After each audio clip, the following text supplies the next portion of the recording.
दोस्तों नमस्कार। आपका बहुत बहुत धन्यवाद। आपके उत्साह और प्रोत्साहन को देखते हुए मुझे डे बाय डे एक वीडियो बनानी पड़ती है। दोस्तों, मेरे यहाँ पे चैनल पे हम कैसे रेमेडी करते हैं वीडियो कुंडली की, आप वो भी देख सकते हैं। आप अपने कोई किसी की व्यक्तिगत कोई समस्या हो और उसकी कोई कुंडली बनवाना चाहता हो, यूट्यूब पर डलवाना चाहता हो, तो वो भी कार्य करते हैं। अगर लेकिन उसके लिए आपको व्यक्तिगत हमसे फ़ोन पे बात करनी पड़ेगी। दूसरा, मैं आपको आज जो बताने जा रहा हूँ, वर्णन करने जा रहा हूँ आज 6 नंबर। यदि हमारी डेट ऑफ बर्थ के अंदर 6 नंबर मिस होता है तो हमें किस किस तरह की परेशानियों का सामना करना पड़ता है। यदि हमारी ग्रिड के अंदर 3x3 का जो हमारा ग्रिड होता है उसमें 6 नंबर नहीं है। 6 नंबर किसका होता है? शुक्र का, वीनस का, पत्नी का इस कारक होता है। 6 नंबर के ना होने से क्या क्या समस्या आती हैं, आज मैं विस्तार से आपको विश्लेषण करूंगा और आपको आनंद की अनुभूति होगी। दोस्तों, कुंडली, ज्योतिष सभी देखते हैं, सभी बताते हैं, सभी सुनते हैं, लेकिन जब आप देखते हैं, सुनते हैं, समझते हैं तो उनके भावों को, अर्थों को समझो। फिर मैं बार बार एक ही बात बताता हूँ, ये जो 9 ग्रह होते हैं ये हमारी बॉडी के अंदर एक शक्ति पॉइंट होते हैं।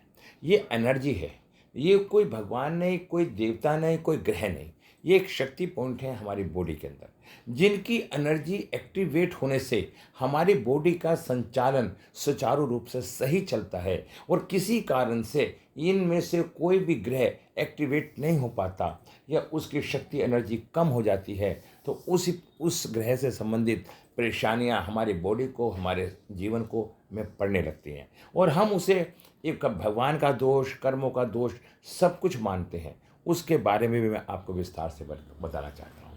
दोस्तों, प्रारब्ध में, पिछले जन्म में हमारे शास्त्रों के द्वारा ये माना गया है कि जो ग्रह की एनर्जी हमारी बॉडी में कम है, उस ग्रह के से संबंधित पिछले जन्म में हमारे रिश्तों के अंदर कहीं ना कहीं मधुरता में कमी रही है, जिसके कारण से इस जन्म में उस ग्रह की एनर्जी कम हो गई और उस एनर्जी का फल सुचारू रूप से हमें नहीं मिल पा रहा जो मिलना चाहिए। दोस्तों, असली ज्योतिष का आधार ये है, और इसलिए उलझने की जरूरत नहीं। इसको हम ठीक करके, हम भगवान का ध्यान करके, हम जप करके, पूजा करके, हम अपनी मानसिकता को शांत करके अपने जीवन को आगे बढ़ाते हैं और उस ग्रह से संबंधित रेमेडी करके हम उस ग्रह को ठीक करने का प्रयास करते हैं। अब वास्तविक उद्देश्य ज्योतिष का ये है। मैंने आज आपको डिटेल में समझाने का प्रयास किया और आप लोग, अगर आप परेशान हैं, किसी भी चीज़ की आपके पास समस्या आ रही है, हम आपको सुझाव देते हैं, आपकी मानसिकता को बदलते हैं, हम आपका एटीट्यूड चेंज करते हैं। क्योंकि एटीट्यूड के चेंज होने से, मानसिकता के चेंज होने से, उस चीज़ के अभाव में आप अच्छा और सुंदर तरीके से जीने के तरीकों को बताते हैं, जिससे कि आप उसके अभाव में भी अच्छा जीवन जी सकते हैं। सुख पैसे में नहीं, सुख व्यवस्था में नहीं, सुख मन में है। किसी को गुब्बारा फुलाने में आनंद आता है, किसी को गुब्बारा फोड़ने में आनंद आता है और किसी को गुब्बारा ना मतलब उड़ाने में आनंद आता है। इस तरह से हर बात के पहलू अलग अलग हैं। बस पहले आप ज्योतिष को समझो और ग्रहों को इसका फल, हम क्या सोचते हैं, पंडित जी के पास गए, पंडित जी ने ज्योतिष देखी और हमारा सारा कुछ भला कर दिया, ये संभव नहीं है अगर पंडित जी आपको सब उस ग्रह के बारे में विस्तार से बताने का प्रयास करते हैं। अब हम आते हैं दोस्तों, मैंने काफ़ी बता दिया आपको। अब मैं आपको 6 नंबर के बारे में बताना चाहता हूँ। यदि 6 नंबर शुक्र हमारे ग्रिड में नहीं है, यदि अंक चक्र में अंक 6 न हो तो व्यक्ति भौतिक तथा पारिवारिक सुख व भोग विलास की कमी रहती है। ऐसा व्यक्ति कर्तव्य या जिम्मेदारी पर कम ध्यान देता है, घरेलू मुद्दों पर बहुत हल्के ढंग से लेता है। अंक 6 की कमी एक व्यक्ति को गैर जिम्मेदार बनाती है। इन लोगों को अपने रिश्ते में समस्याएं आती हैं। अगर वे अधिक खुले ना हों तो वे दूसरों से अपनी आंतरिक भावनाओं को छिपाने की कोशिश करते हैं। ऐसे व्यक्ति में दोस्तों और समर्थकों की कमी होगी। परिस्थितियां आपको जिम्मेदारी को सीखने का अवसर प्रदान करेंगी। यह आपको बोझ के रूप में प्रकट हो सकता है, लेकिन यदि आप स्वीकार करते हैं तो आपको इसको बेहतर फल मिलेंगे। यदि किसी की 6 नंबर मिस होता है तो उत्तर दिशा में 11 इंच की लंबाई की 6 छड़ के साथ सुनहरी विंड चाइम लटकाएं। अपने हाथों में सुनहरी चैन का एक घड़ी पहने, चैन का गोल्डन कलर की एक चैन पहने। दोस्तों फिर मैं इसके बाद आपको थोड़ा सा और कुछ अलग से बताना चाहता हूँ। 6 नंबर में मैंने क्या कहा, मिस होने पे जातक दूसरों के अपेक्षाओं से चिंतित, कभी कभी हावी और ईर्ष्यालु स्वभाव, झूठी शान दिखाने वाला और आत्म केंद्रित होता है। 6 नंबर मिस होने पर उनके सुखों में कमी पाई जाती है। मित्रों का सहयोग नहीं मिलता, अगर सहयोग मिला तो कम मिलेगा, ना के बराबर। पारिवारिक सुख में कमी मिलती है, यहाँ पे सुख खराब होता है। लग्जरी लाइफ में कमी आएगी, इनके एक्शन में कमी होगी, अपने कार्य अपने आप करने पड़ेंगे। ऐसे व्यक्ति के नौकर भी जल्दी भाग जाते हैं। जातक घूमने फिरने वाला होता है, जातक को बैंक लोन पास नहीं होता, बैंकिंग सहायता नहीं मिलती, पत्नी के सुख में कमी आती है, जातक को अपने पैसे का सुख खुद नहीं मिल पाता। मैंने ये देखा है 6 के पति जातक के लिए आवश्यक है कि वह स्वयं में आत्मसमर्पण की भावना उत्पन्न करे, इससे उसकी अंतर्भावना दूसरों से छिपकर रखने की प्रवृत्ति होती है। ऐसा जातक अपने पिता पत्नी से संबंध बनाकर रखे, क्योंकि 6 नंबर लग्जरी पारिवारिक जीवन में परेशानी पैदा करता है। ऐसा जातक चाहकर भी अपने जीवन को आनंदित पूर्ण नहीं कर पाता। ऐसा जातक दूसरों से मदद नहीं ले पाता। जातक में संकोच की भावना रहती है, अपने को प्रस्तुत नहीं कर पाता। 6 नंबर मिस होने पर जातक दूसरों की अपेक्षाओं से चिंतित, कभी कभी हावी और ईर्ष्यालु स्वभाव, झूठी शान दिखाने वाला और आत्म केंद्रित होता है। ये इसके साथ मैंने बताया 6 नंबर क्या होता है। दोस्तों 6 नंबर ऐसा आराम तलब का भी एक साधन है।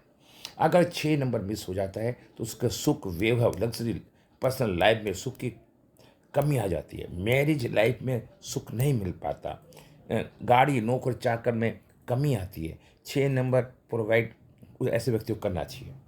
6 नंबर मिस होने पर फैमिली फ्रेंड का सहारा नहीं मिलेगा, उसके वजह से आप सोशल लाइफ में उखड़े उखड़े रहेंगे। 6 नंबर मिस होना कठिन परिश्रम करना पड़ेगा, लोगों को सपोर्ट नहीं मिलेगा। पर्सनल लाइफ में वाइफ के साथ प्रॉब्लम आएगी। 6 नंबर के मिस होने पर आप अपनी लाइफ को मेंटेन नहीं कर पाएंगे, जिससे आपको डिप्रेशन भी हो सकता है। जातक के लिए आवश्यक है कि आत्मसमर्पण करे, माता पिता की अच्छी सेवा करे, जातक को दूसरों की अपेक्षा चिंता कभी नहीं हावी हो। जातक में पत्नी और पारिवारिक सुख में कमी पाई जाती है, जातक को अपने पैसे का सुख नहीं मिल पाता, जातक नौकरों के साथ जल्दबाजी से काम करने की आदत होती है। दोस्तों फिर एक मैं आपको नए तरीके से बात बताता हूँ। संसार में जितने लोग अमीर होने के बावजूद भी गंदे कपड़े पहन के रखते हैं, पैसे को, नोटों को थैले में भर के, बोरी में भर के बैंकों में लेके जाते हैं, भले ही वो सुरक्षा के दृष्टिकोण से लेके जाते हो, लेकिन उनके अंदर वो सुरक्षा के और भी बहुत कारण हैं। उनकी अंदर की अंडरवियर और उनके बनियान, हमेशा उन बनियान के अंदर छेद मिलेंगे। शुक्र खराब होने से ऐसे व्यक्ति में पैसे खर्च करने की दिलेरी नहीं होगी। ऐसे व्यक्ति पे कितना भी पैसा हो, उसको पैसा बांटने में आनंद की प्राप्ति नहीं होगी। उसे ऐसा लगेगा कि पैसा जैसे उसका जा रहा है तो उसके प्राण निकल रहे हैं। उसकी नियत बहुत छोटी होती है, दिल नहीं होता, कंजूस होता है। ऐसा व्यक्ति अपने शरीर पे भी पैसा नहीं खर्च कर सकता। पैसा होने के बाद भी वो एक एक पैसे के लिए परेशान होता है और एक तरह से कंजूस बन के जीवन को जीता है। करोड़ी मक्खी मल करोड़ी मल कंजूस कहलाता है। तो मैंने आपको बताया, अब मैं आपको कुछ शुक्र से संबंधित बीमारियों के बारे में भी बताने का आपको मैं प्रयास कर रहा हूँ। अगर शुक्र खराब हो जाता है तो हमें किस किस तरह की बीमारी हो सकती हैं, अब मैं आपको बता चुका हूँ दोस्तों। अब कोई व्यक्ति कहता है, कोई व्यक्ति बहुत गरीब है, मजबूर है, परेशान है, इसने कर्म ऐसा करे हैं। हाँ, कर्म तो है ही है, भगवान ऐसा कर रहा है। नहीं दोस्तों, अगर उस व्यक्ति को समझाया जाए और वो व्यक्ति समझने का प्रयास करे तो व्यक्ति वो अपने जीवन को अच्छा बना सकता है। सरल, हमारा जब जीवन जितना सरल होगा उतना जीवन हमारा अच्छा होगा, मैं ये बताना चाहता हूँ। अब मैं इसके विषय में थोड़े से रोग के बारे में बता देना चाहता हूँ। यदि हमारा शुक्र खराब हो जाता है, शुक्र खराब होने से हमारी शुक्र की समस्या बन जाती है। हमारे को पेशाब का रुकना हो जाता है, गुर्दे ठीक से काम ना करना, नेत्र रोग, शरीर का पीला पड़ना, गुप्तांग रोग, अत्यधिक काम पीड़ा, व्याभिचार, दुष्ट स्त्रियों की संगति, नपुंसक, यौन रोग, गर्भाशय संबंधी रोग, गले के रोग, श्वास रोग, दमा, गले और संतान के रोग, श्वेत कुष्ठ, दमे से सांस फूलना, शरीर को कांति होना, बुखार, हर्निया, गठिया, रक्त की कमी, दुर्बलता, थायराइड आदि ग्रंथों की होती है। दोस्तों, इसके साथ मैं आपको शुक्र के बारे में एक छोटी सी कहानी भी सुनाना पसंद करूंगा। उससे पहले मैं आपको बताना चाहता हूं कि मेरे यहाँ पे कल से फेंग शुई की क्लास, परसों से वैदिक न्यूमरोलॉजी की क्लास चालू हो रही है। 3100 रुपये मात्र मेरा उसका शुल्क है। यदि कोई भी व्यक्ति उसमें एडमिशन लेना चाहता है तो मुझसे कॉन्टैक्ट कर सकता है। और 23 तारीख से मेरी लोशो ग्रिड चालू हो रही है। दोस्तों, इनसे क्या फ़ायदा होता है ज्योतिष सीखने से कम मिथ्य अज्ञानता से ऊपर उभर जाते हैं और हम गलत व्यक्तियों के हाथों में नहीं फंसते, और हम कम से कम अपना तो ज्ञान के माध्यम से अपना इलाज कर लेते हैं। तो दोस्तों, जिस तरह से एक व्यक्ति था, उसकी शादी हुई और शादी होने के बाद कुछ ही दिन में उसके तलाक हो गया। और जब वो तलाक होने की स्थिति आई, घर में विवाद हुआ, तो एक दिन वो अपने ससुराल गया तो किसी बात पे ससुराल वालों ने उस लड़के की पिटाई कर दी। और उसकी पिटाई करने के बाद और वो अपने घर वापस आया। जब घर वापस आया तो उन्हें भी क्रोध आया और उन्होंने भी केस कर दिया। उनका कोर्ट में केस चलता रहा। आज 10 साल से उनका केस चल रहा है। ये सत्य घटनाएं हैं। मैं जितनी बातें बताता हूँ सत्य बताने का प्रयास करता हूँ। फिर मैं आपसे कहूँगा कि अगर मेरी वीडियो अच्छी लगती है, किसी को कोई ज़बरदस्ती नहीं है, मेरा मकसद अपने संदेश को देश विदेश तक पहुँचाना है। आपको आज नहीं कल आप अच्छा कहेंगे, मैं ये भी जानता हूँ। अच्छा, जब समाज अच्छा लगने लगता था फिर सब अच्छा कहते हैं। हम गलत बात को बहुत जल्दी स्वीकार करते हैं। तो यदि आपको मेरी बातें अच्छी लगती हैं तो मेरे अकाउंट को सब्सक्राइब करें, लाइक करें। और मेरे यहाँ कंसल्टेंसी भी होती है। अगर किसी का पति पत्नी का झगड़ा चल रहा है, तलाक हो रहा है, लव मैरिज सफल नहीं हो रही है, तो उसके पीछे 6 नंबर का बड़ा हाथ होता है, रोल होता है। तो वो व्यक्ति मेरे से कॉन्टैक्ट करके जान सकता है कि उसके जीवन में सफलता कब मिलेगी, मिल सकती है, नहीं मिल सकती।